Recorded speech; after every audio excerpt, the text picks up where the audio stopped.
All right, let's go. I'm excited. I have not met her before, and now I'm super excited to get this ball rolling now because she has crushed it, and she lives in an area where I really like to live too, which is just relationship and building things like that. So, Justin, can you introduce our guest and tell her a little bit more about her? Yes. Good morning. Welcome to another episode of Tactical Tuesday. Today, we are joined by Artemisa Boston. What is exciting about Artemisa is we talk about the 7 levels of freedom framework. And the very top of that framework is impact, right? We know impact is the most important. When Maslow talked about his hierarchy of needs, he talked about self-actualization. And then on his deathbed, he said, legacy, what you leave behind is the most important thing. When I interviewed Artemisa, that hey, we're going to chat about what you've accomplished and what you do with scale. We did actually not talk about tactics. We talked about community. We talked about what it looks like to serve a specific community for 20 years and to see the impact and to see, like the impact on generations and also what a difference homeownership makes, right? In the lives of people, in their experience in their community and the voice they have in their community, right? To shape policy, to build lives, to build wealth. And so Artemisa has been an agent for over 20 years. She is the #1 Hispanic agent in the country. She has done over 300 units in a year. She's consistently doing over 200 units as a solo agent, right? And she's going to talk to us about scale and leverage and what that journey was like today. So I am incredibly excited. Get ready to shatter all your beliefs about what is possible. And for a frame of reference, if you're new or if you don't know this, the average agent in the US will do 10 sites a year.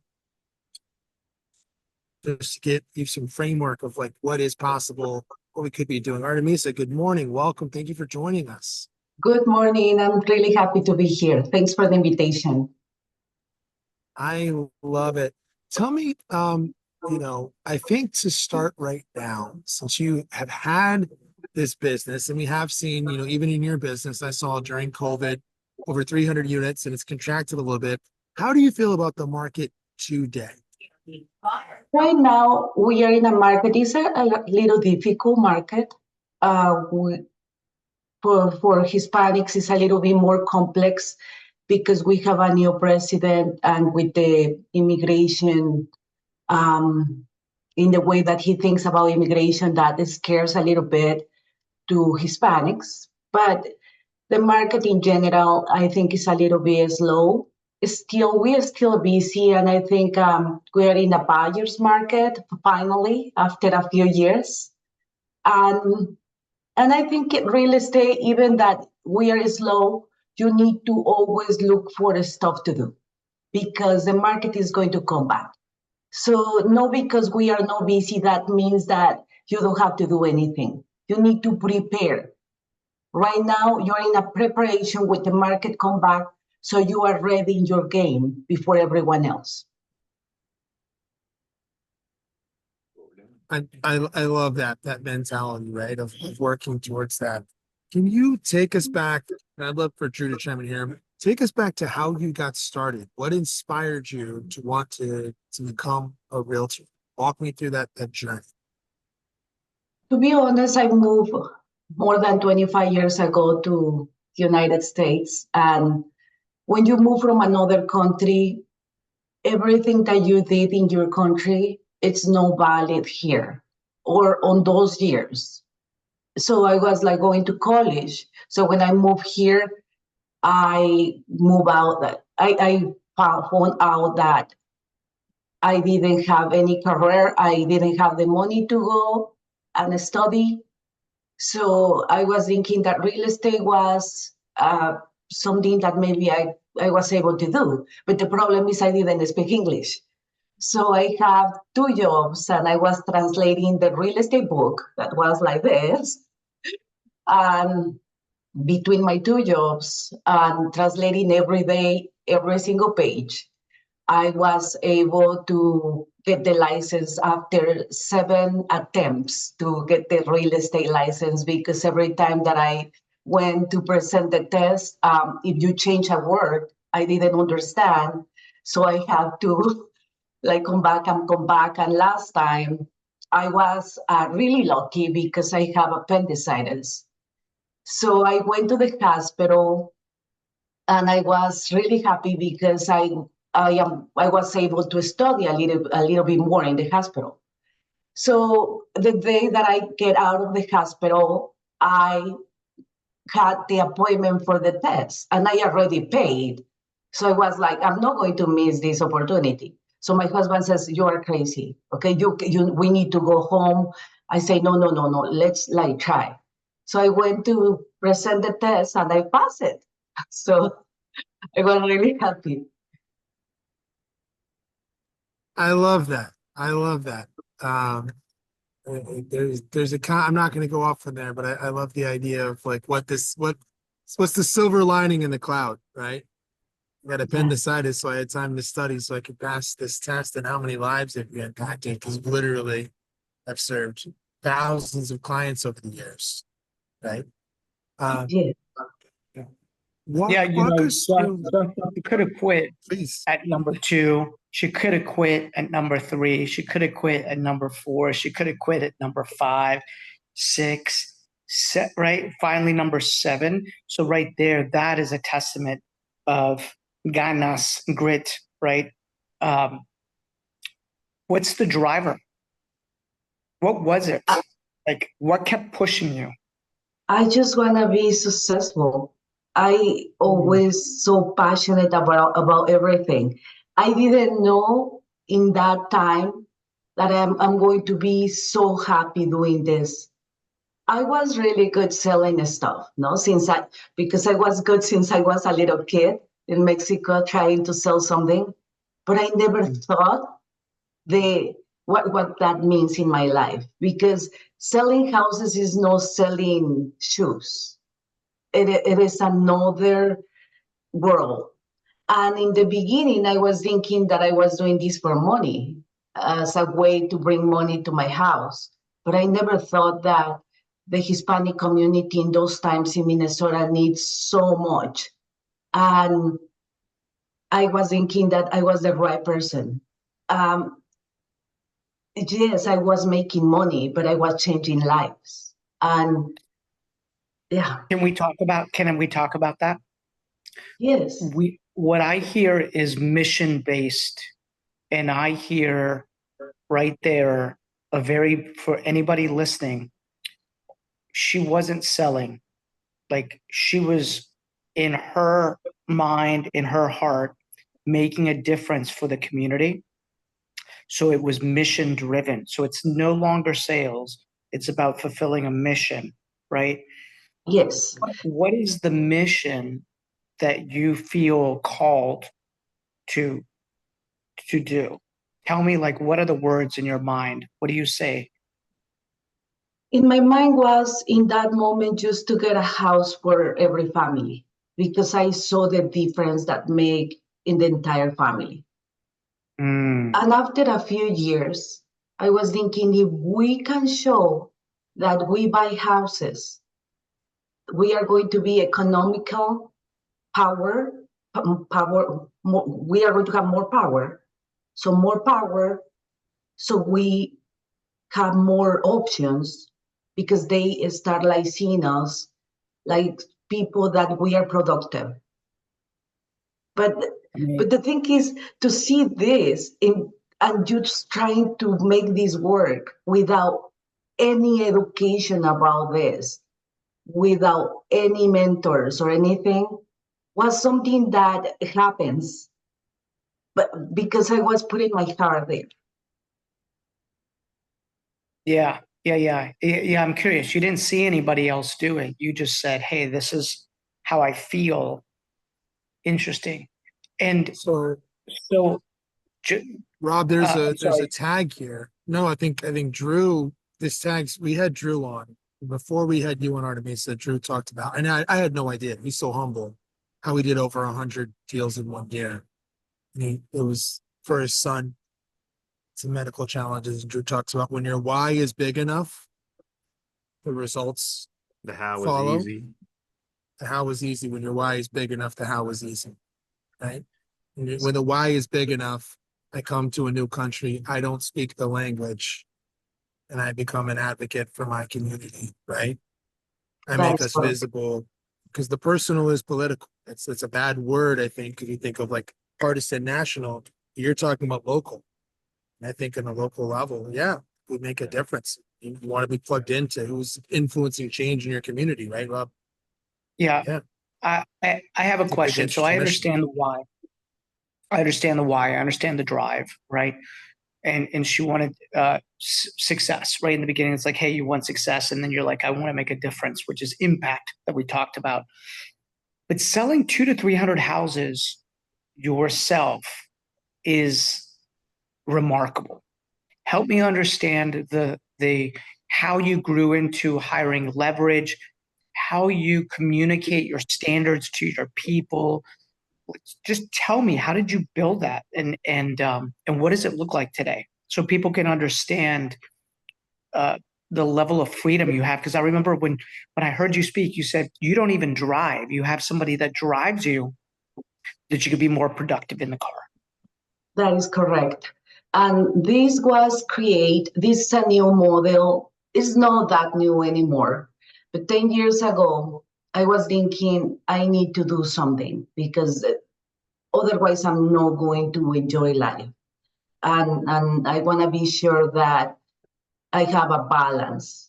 By the way, the 100% balance doesn't exist, but we need to work every single day in trying to get there.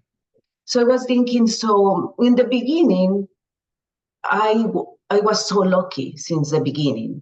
So I was receiving a lot of phone calls, but I was saying, so maybe if I have someone to drive me, drives for me, I am going to be able to do the purchase agreements and go to the appointments and have lunch and do everything that I need to do.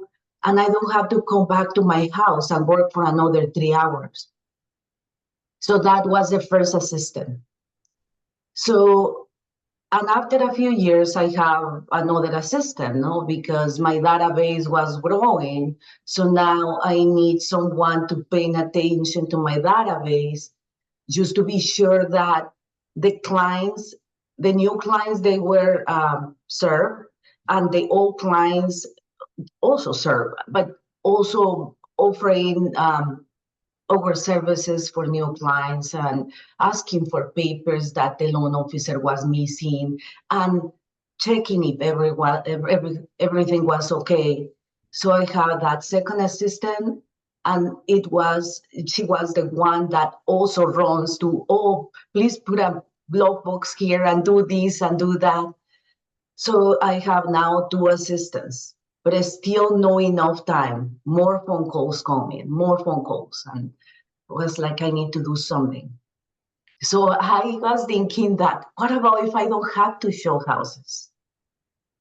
But realtors, we are afraid because we think that if we don't do everything, the clients are not going to like us.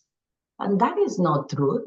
The thing is, if you set up the right expectations and you say, hey, I'm going to do this because it makes more sense for you, and it's because I want to do the best for you, and I'm going to make less money, but you are going to be happier.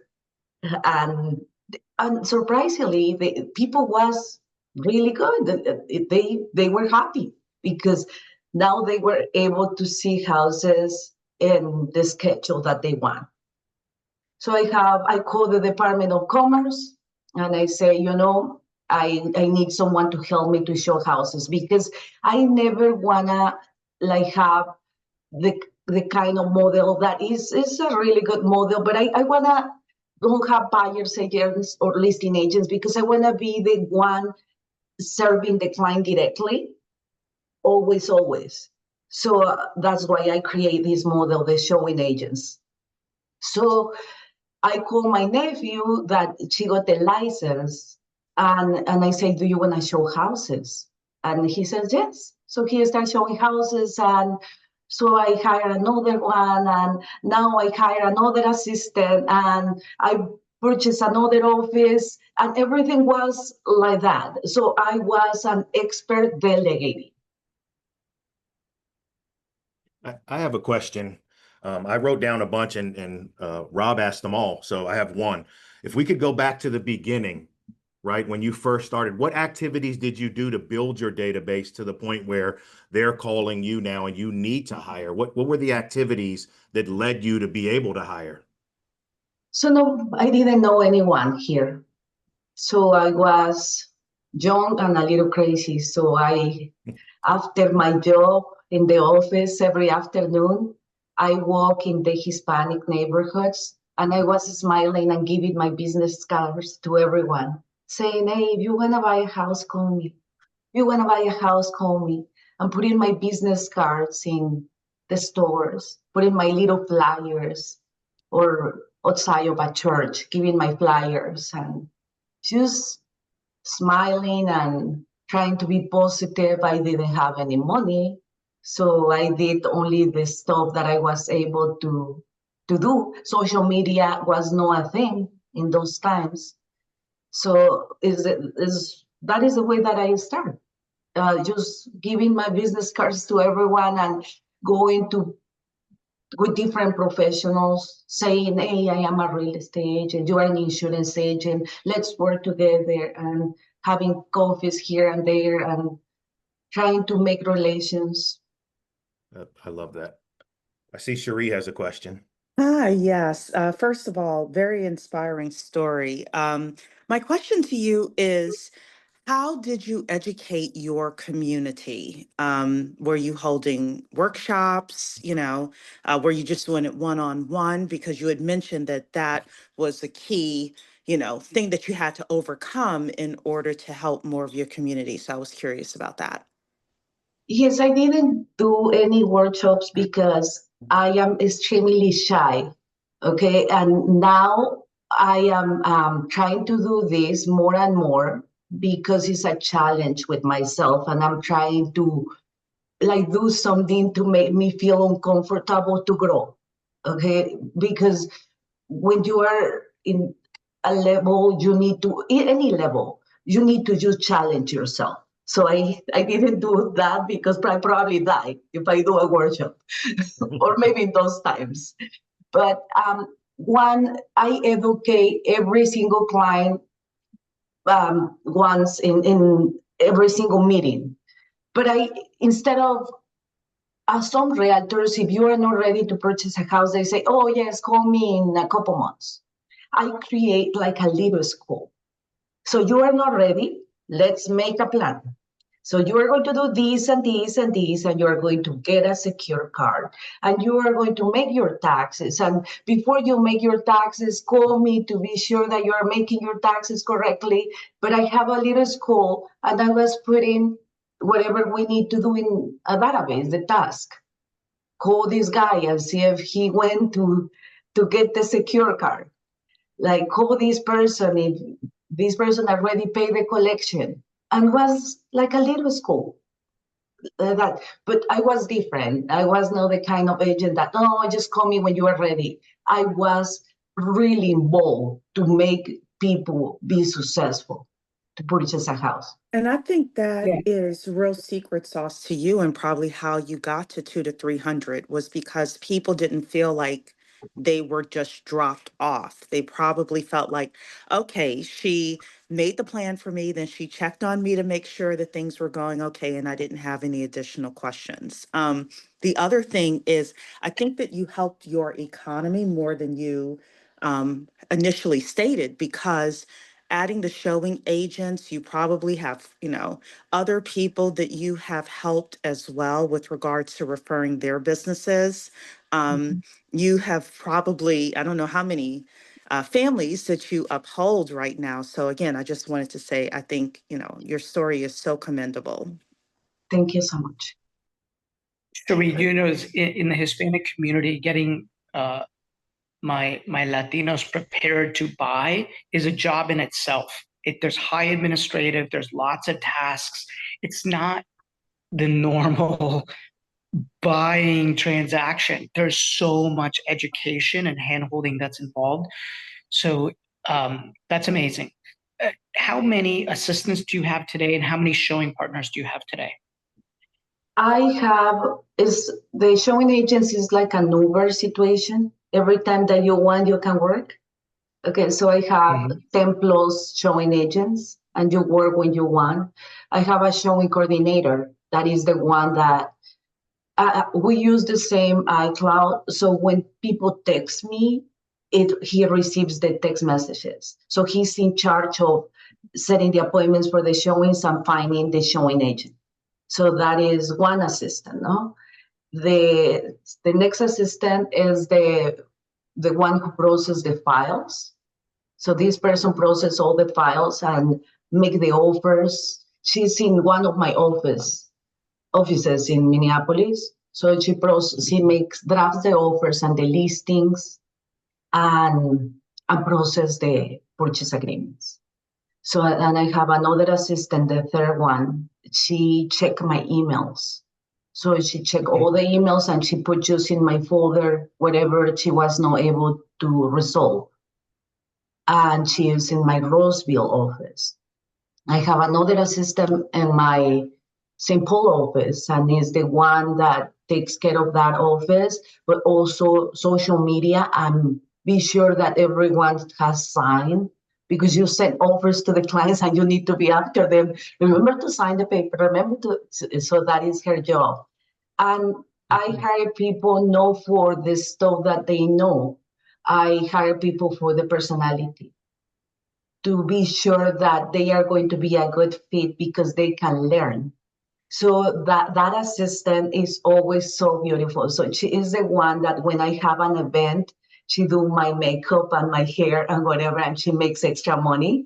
So when I hire someone for just the good vibes and personality and everything. And I find the talents and I use the talents of every single one. So right now I have 6 assistants, and the sixth one is in Mexico because I was thinking how I'm going to, my database now is huge. And we were receiving 150 tasks per day.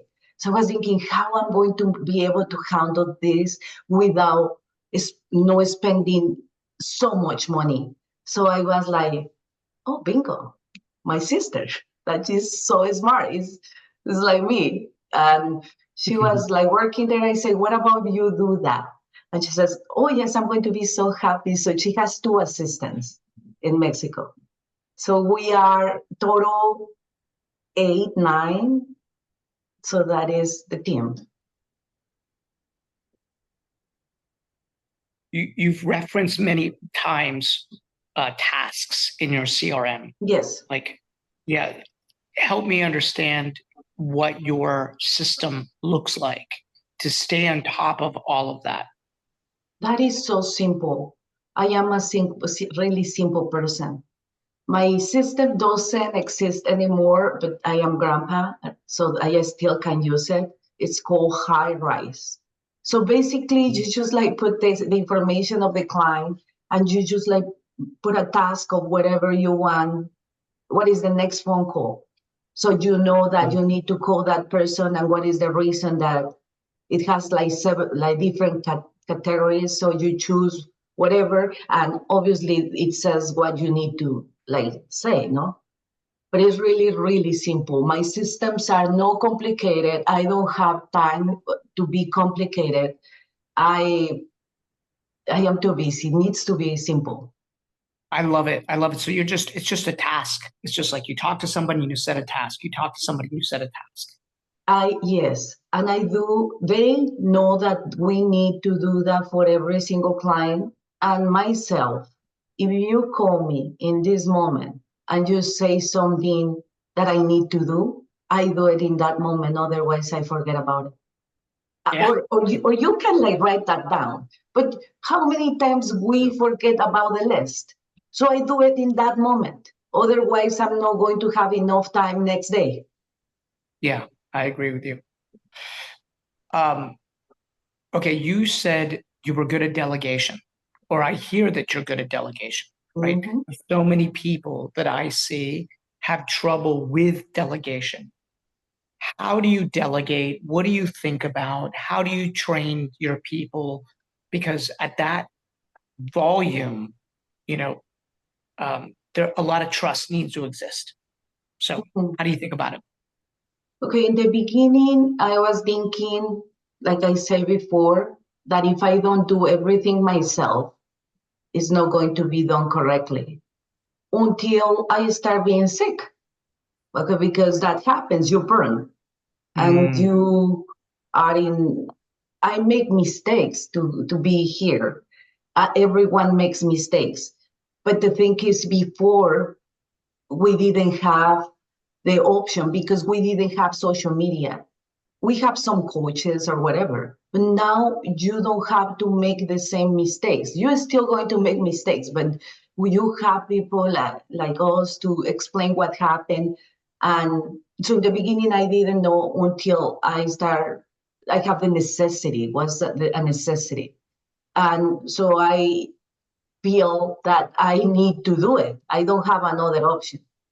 And when I found out that it was working, because they are fantastic. My assistants are fantastic. They are better than me. They have so many talents. I was like, yes, I can do this. You can do this, and you can do that, and I can do this. And so, and was just automatic because I was trying to necessity. survive. I remember that I had this thought one time. I was like, if agents understood, like if they got sick, and God forbid, we don't want anybody to be sick or anybody but hurt, they would quickly learn that they could actually delegate everything, right? But somehow we tie our worth to the activity when that's not where the worth is. The worth is in the knowledge and the expression and the care, right? And then of what we do, and everything else can be delegated out to people that are like better at it than we are, and they become specialists at what they do, and so they can just focus. So thank you for sharing that. I was also at a point in my career where I was like, I need to delegate in order to survive, like in order to be able to spend time with my family, right? Yeah. That was my big motivator. Yes, and they are happy. So they are. Some people they criticize. They say, oh, she doesn't show houses, so she's not going to do the best for you because they can. I don't say that about other agents, no, but they need to attack you somehow. No, I Yeah. just like have this idea and it work. So I'm sorry. By the way, in the United States, everyone is copying that, so maybe it's a good idea.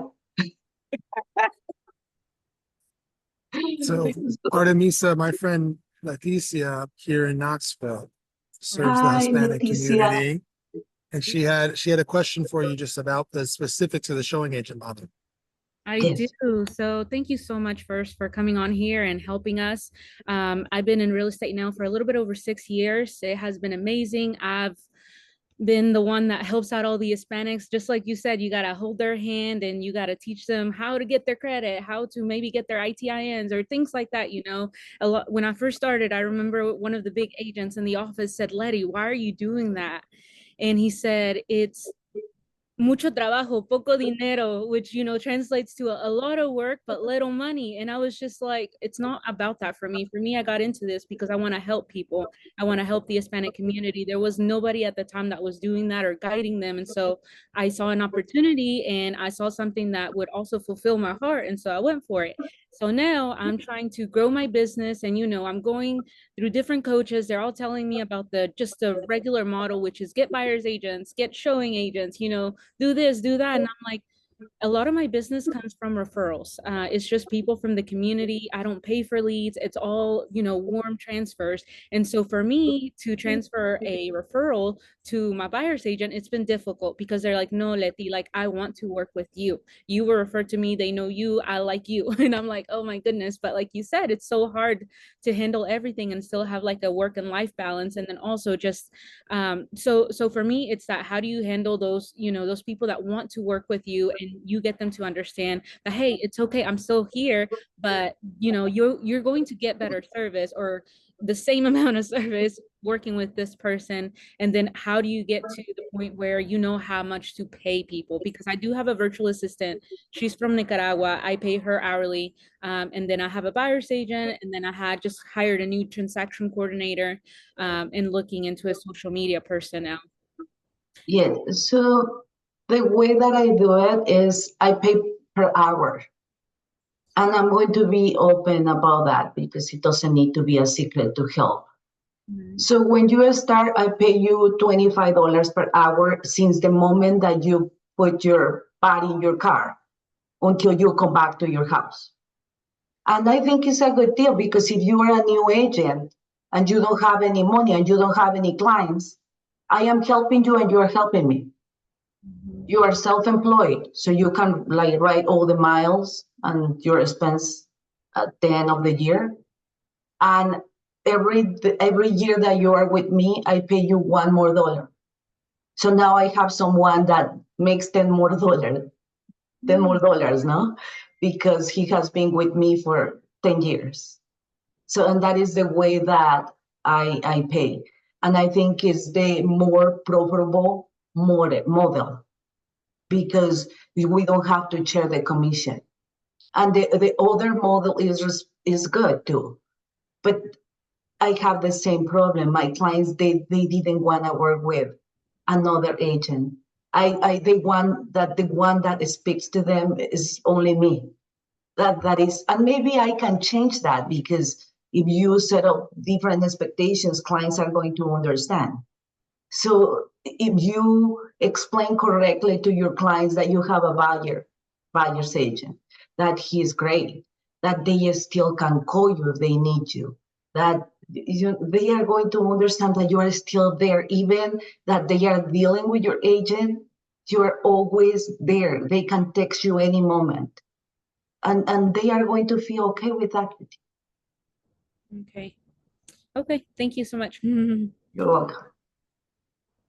How did you get your first deal, Artemisa?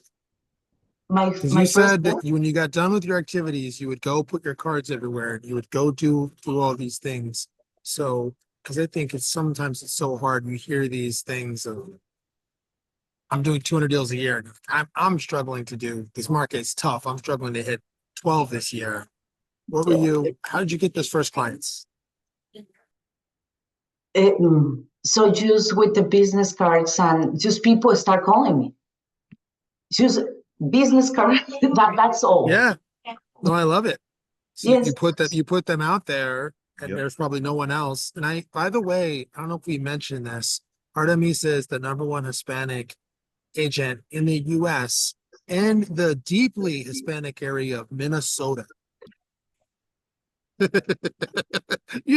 Everyone knows the amazing Cubans, empanadas, right? So by the way, this year I am only the #1 buyer's agent by transaction. I was several years the #1 Hispanic agent overall. But this year, last year I was the second place and this year the fourth place because there are other people. So I call them, no, because the competitive. I am a competitive person, and I was like, "What's going on? I'm not doing good." They say, "No, take it easy. In Texas, we are building a lot of houses, and the houses they sell by itself." So I love that. Can we talk through, Rob, just real fast, to get to 200? What did it look like? Transaction count, year 1, year 2, right? Because there's a usually kind of a systematic progression of how much you can grow each year. So I'm just curious to see how it worked for you. I just want to be really honest. You know that you guys, they say, "Oh, we need to have a business plan." No, every year. It's impossible. With Hispanic community, Robert, Letty, you cannot predict anything. So I just never know how many. I just work every day super hard with all my heart. And probably it's not the right way to do that, Justin. You need to have a plan. But I want to be honest. I'm not going to tell you that I have a plan because I don't have a plan. I just do my best every day. Yeah, Justin, what I hear is a mission-driven person who's driven to succeed and help her community. How have you given back to the community? I'm curious. Just with my time. I think as I don't have too much time to do too many things, but if you call me and it's not related to real estate, because I have been in the community 25 years, I'm going to be always taking the time. If you need me just because you feel bad about something and you don't know where to go, you want to make a phone call, but they don't know. You need to guide them for everything. We talk to people about not only real estate. They know that they can call me about anything else, and I'm going to be there. They can even cry if they want, okay? Because I have been there. They are my friends now, some of them. So that is my way to return what all these blessings that I have received. I love that. That there's the most valuable resource or gift you can give somebody is your time because it's non-refundable. You will never get it back. So understanding that just giving people time and being, like Cherie said, a resource for the community or somebody who's a guide, a Sherpa, a mentor, is still valuable, right? Who's got questions? I'm curious. I could ask her questions all day long, but I don't want to monopolize this. Who has a question? Who has a challenge? Lemoning Leaf, what are you facing in your business I have a that we question could mastermind around? I love it, Joe. Let's go. Yeah, before anyone else goes, in the beginning, you mentioned that when it's slower, that you got to do some prep and get ready for when it gets back to a certain normal. What are some things that you would advise a newer agent or someone who's not doing 200 deals a year to do to prep? So when things go back to with things that are weird now, when it gets a little better, what would things they should do now? Okay, so I always do the same every single year. It doesn't matter what. I don't stop. I never stop anything that I am doing. If I send 6,000 calendars per year, even that it's super expensive, by the way. Yeah. Okay, I do it anyways. Okay, I just keep doing the same and prospecting and keep calling new clients. And I just don't stop, not because it's slow, that means that it's slow for me. If other agents are taking their time because they don't have too many showings and they are having more free time, for me, that means that I need to post more, and that is free. Need to do more videos, and I need to make more phone calls. I need to keep doing the same. So when the market comes back, I'm just always there, prepare, ready. And I've heard you're getting business couple sources. You mentioned obviously networking, right? Prospecting, going out, you're making phone calls, you're actively looking for business, and then posting, right? Attraction marketing. Have you experimented with paid leads, or do you like to do something that's either self-generated or it's a referral, or is someone specifically responding to some marketing you put out in the market? So 90% of my clients are referrals, but I need to work hard for the other 10%. So I spend some money between $5,000 to $6,000 per month just to bring 10%. But I know that if I bring that 10%, they are going to bring me more people. So I pay sometimes social media or radio, TV. I keep putting my business cards in the business, and I still get some clients from the business. And I am using AI now I have been using AI for 1 year. And in the beginning, because I'm old, this guy was like following me. And I was thinking, oh my goodness, this guy is never going to stop calling me. So I did the AI because I don't want to see him anymore. And guess what? I closed 37 transactions using AI 1 year. What do you now? Is that when you say you're using AI? Is that AI to create content? Is that using AI like to rank? Like, so you're the number one. Like, so I've seen just talk to Kirby Chan in Toronto is using AI to rank as like a search engine response inside of AI. So the thing that he does is he put a post in Facebook. So, and that post attracts clients to the system. So when I'm busy, the AI starts the conversations with them. And also, I receive a phone call. So from that lead, Is it an AI system? Is it just doing a text conversation, or is it initiating a phone call, having a phone conversation, and then doing like a live phone transfer? both things.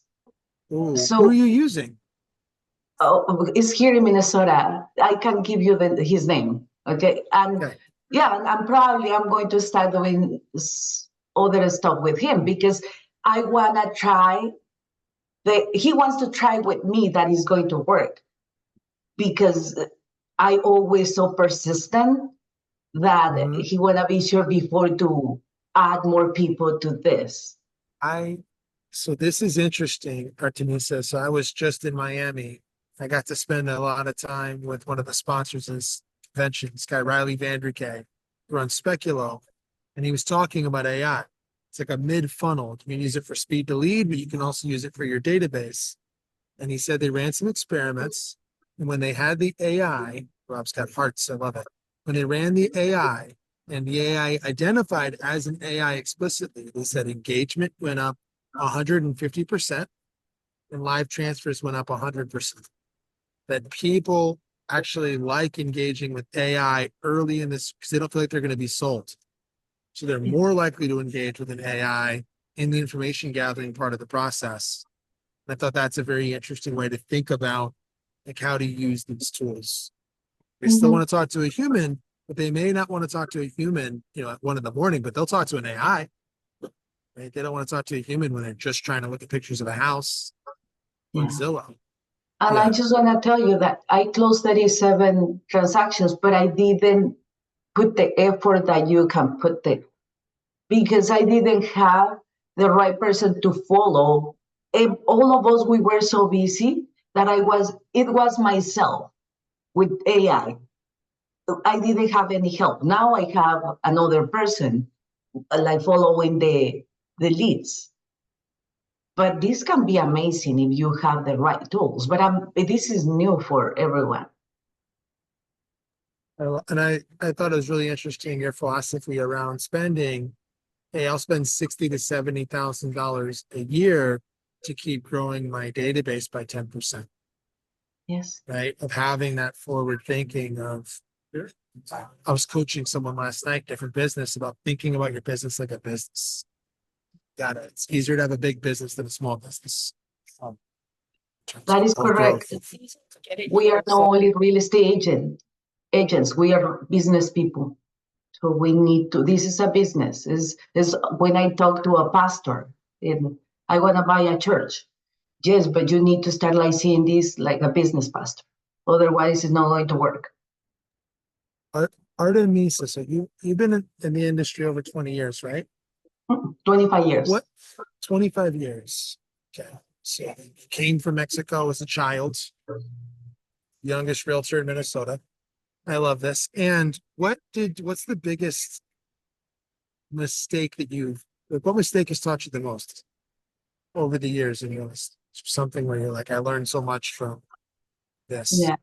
Trying to do everything by myself to the point to have panic attacks because you are so out of control, working 14 hours every day, thinking that I need to do everything. And that is the worst mistake. because I was like that for 6 months. And it's difficult to work when you feel good. It's more difficult to work when you feel really bad, because who has been in that situation when you have panic attacks, you need to be faking, and that is a full-time work, like job, just to fake that it's people they don't notice that. So I'm never ever going to do something like that. And I hope that people that they are like listening, they listen their bodies when you are in the age that you cannot do any other thing anymore. When this stops being fun, when you start like saying, I don't want to do this anymore, when you don't have the happiness to like wake up every day and go and sell houses, is because you are doing too much. You need to find another person to help you. No, thank you. I think that's the best message. I don't know about anyone else, but I went to a real estate conference. I started when I was 23 as a mortgage broker, and I remember being 25, the market was melting down. It was 2007, and someone took me to a conference, and I saw a woman in her 50s crying because she couldn't take the weekends off. And I was like, whatever she's doing, I don't want any part of that. This is insane. Of like, I'm afraid if I don't work all the time, my clients will leave me, and it's stuck with me very deeply about how this business can be a trap if you And don't you can, have yeah, boundaries. yes, and you can do it in a different way. So you Mhm. don't have money to pay another assistant. So you just need to bring a partner. So what about if you work in the mornings and I work in the afternoons? So the clients, they are covered the entire day and we split the money. So try to be creative, but don't get to the point that you cannot do this anymore. And what's interesting is there a reason so you don't have any why you never decided to have another agent on your team? Just the model works better for you this way, or did it become a situation maybe where what you can accomplish? Someone asked me, I was describing, is what makes one agent different than the other? Well, negotiation and resources and skills, and what have you ever toyed with the idea of adding, a team member? Or No, no, I was thinking that you choose what makes you feel comfortable. For me, I need to be the one that is always negotiating for my clients, helping them to make offers, answering their questions. That you're all you're of the us, fiduciary. yes, all of us, we have our things that we can compromise. But this is a big deal for me. It's the only thing that, yes, I can let go other stuff except that. And I need to let it go when I take vacations, because I have an assistant that has been with me 15 years and I trust her. But this is only a few days per year. I cannot do this 365 days, asking, like thinking, what is the way that this person is going to treat my client? And maybe it's a So mistake. so you've given away, you keep that fiduciary piece, and you've given away almost everything else in the transaction. But you're holding on to that fiduciary negotiating piece. That makes Yes. sense, right? Matt has a question. Hi, thanks again for coming and serving.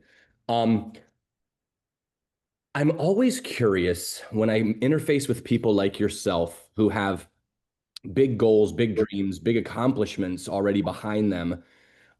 Like, what do you want to see your business look like in the future? What is the plan in the future, 5 years, 10 years, however far you can kind of project out? Like, um, genuinely, if somebody asks me what I want to do in 20 years, I'll make something up, but I'm kind of making it up because I don't know. I can't think that far out. But like, how far out can you kind of clearly see what it is that you're building and what you want? I'm curious. I can see myself playing with my grandkids. So I plan ahead. I can see my life in the future. My son is right now in the school, college, studying business.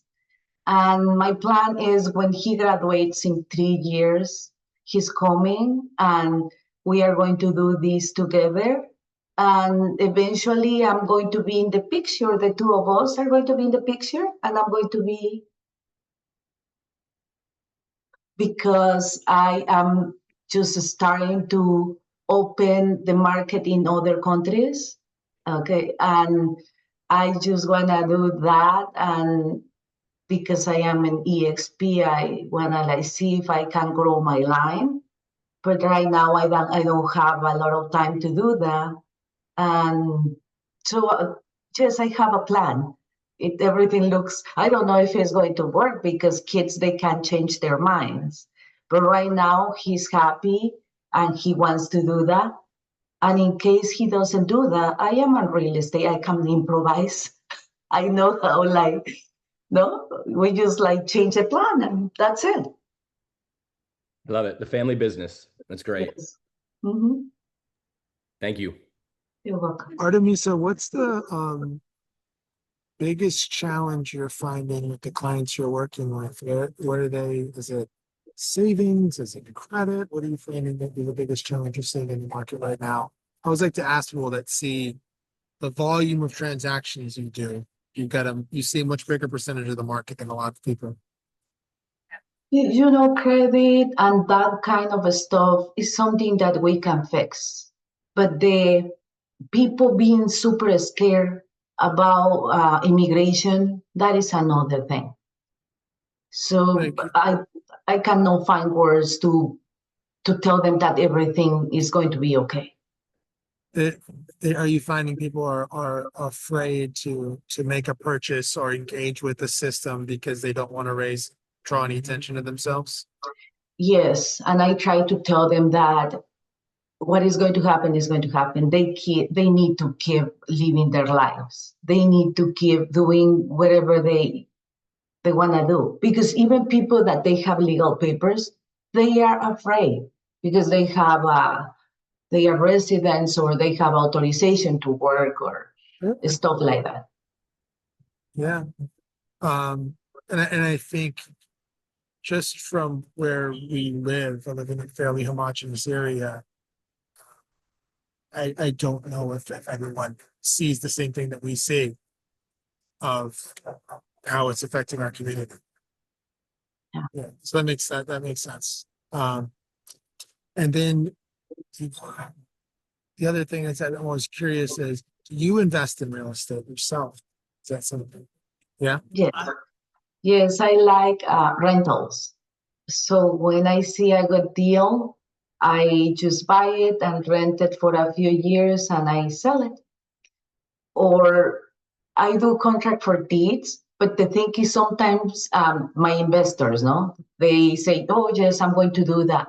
Oh no, I'm not going to do that anymore. So I'm not going to leave the client just hanging there. So I don't do too many contract for deeds, but if nobody wants to do that, and I still think that is a good thing for the family and for the family of that person and my family, I do contract for deeds. Not too many, but I have done that.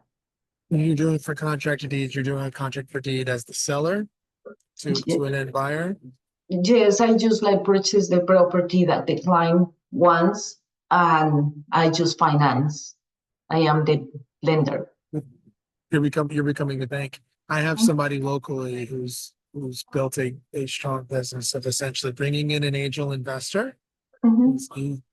We call it the unbankable program, but finding somebody, and often it is somebody in our Latino community locally who has a down payment who doesn't qualify for traditional financing. That is correct. And I have investors like that. I have 3 investors and that is a good system too, because some people, they cannot really purchase a house in this moment, but they have the down payment. So I try to, that is my last option, but it's better than just to be renting, because it's better that way. Cherie, you're going to be Ms. Drew's got a question. We'll be our last question of the day. Yeah, okay, so you're speaking my language now because I'm the money person around here, Artisma. So do you lend them for 30 years or do you say, 5 years, and then they have to go to traditional financing? I'm just curious about the, Yes, only 5 years. 5 years okay. contract for kids, but they can refinance when they want before those 5 years. So there's no prepayment penalty, but they have 5 years in order to No. and you give them the plan as well with regards to the paperwork that they need to qualify for traditional financing? Yes, and I always check that they are going to be able to pay the house. So maybe your credit is bad, but you have the money to pay the house, And what's the down payment? 10%. Got it. Thank you. Thanks for You're answering welcome. those. You're welcome. That's it. We could do a whole nother training and everyone was curious. That is a great model. There is, I knew a guy doing this in St. Louis, Artemisa, and it was like 20% of the population could qualify financially for a house, but couldn't qualify for a mortgage. So they were doing like 100 of these. It was really fascinating. Yes. Anything that you wanna, any last words of wisdom before we let you go? Thank you so much for your time this morning, for getting up early before the sun came up in Minnesota to spend some time with us. I just want to say thank you for the opportunity to be here. And I just want to tell everyone that my advice is sometimes it's scary to do something. But when you jump, even that you are afraid and you are brave to jump, I just want to tell them that you are still yelling when you are like going down. You are afraid to do that, but you need to jump.